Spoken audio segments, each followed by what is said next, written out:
আন্তর্জাতিক প্রীতি ম্যাচে মালদ্বীপের বিপক্ষে জিততে না পারলেও আসন্ন ম্যাচ নিয়ে অনেকটাই আশাবাদী বাংলাদেশ দল। সিলেটে এবার মঙ্গোলিয়ার বিপক্ষে মাঠে নামবে জামাল ভুঁইয়ারা।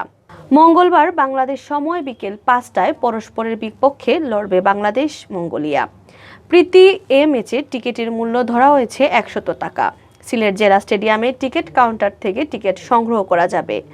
করোনার কারণে প্রায় 2 বছর সিলেটে ফুটবলের বড় কোনো ম্যাচ অনুষ্ঠিত হয়নি, তাই দীর্ঘদিন পর আন্তর্জাতিক এই ম্যাচ ঘিরে ফুটবল প্রেমীদের মধ্যে বেশ উন্মাদনা তৈরি হয়েছে।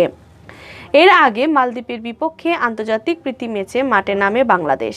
এটাই ছিল দলের প্রধান কোচ জাভিয়ের ক্যাব্রারেরার অধীনে প্রথম ম্যাচ, কিন্তু শুরুটা জয় নিয়ে করতে পারেননি তিনি। মালদ্বীপের কাছে 2-0 গোলের ব্যবধানে হেরেছে লাল সবুজের প্রতিনিধিত্বকারীরা।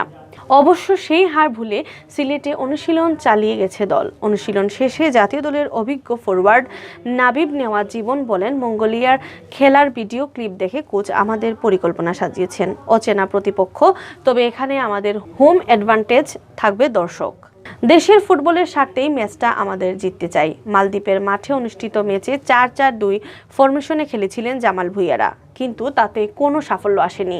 তাতে সিলেটের অনুশীলনে 4-1-4-1 ফরমেশনে দলকে পরখ করেছেন দলীয় কোচ, তবে নিজের কৌশল নিয়ে এখনও মুখ খুলেননি তিনি।